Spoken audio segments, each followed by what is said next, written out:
মাধুরী দীক্ষিত এই নামটির সঙ্গে আমরা সবাই বেশ পরিচিত। মাধুরী দীক্ষিত নামটি শোনা বা উচ্চারণ করার পরই আমাদের মস্তিষ্কে বলিউড নামক ইন্ডাস্ট্রির বিভিন্ন রোম্যান্টিক গান, ক্লাসিক্যাল ডান্স, বিভিন্ন ধরনের চিন্তা বা কল্পনা আমাদের মাথায় চলে আসে। 1967 সালের 15ই মে মাধুরী দীক্ষিত জন্মগ্রহণ করেন তার স্বামী ডক্টর শ্রীরাম মাধব নেনে।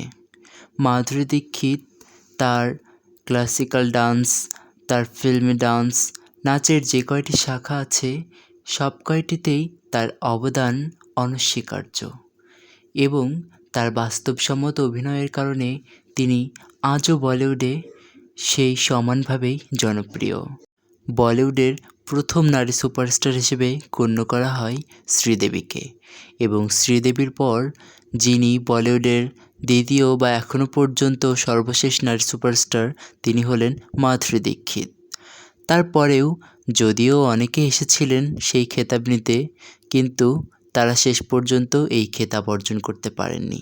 মাধুরী দীক্ষিতের জনপ্রিয় কিছু গান হলো ধক ধক করনে লাগা, এক দো তিন, মার ডালা। এছাড়াও আরও অনেক গানই আছে তার জনপ্রিয়।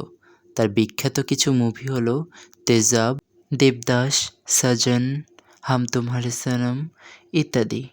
তো মিষ্টি হাসির এই অভিনেত্রীকে আপনাদের কেমন লাগে?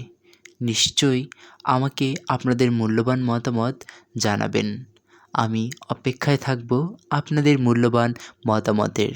সবাইকে অনেক ধন্যবাদ ভিডিওটি দেখার জন্য।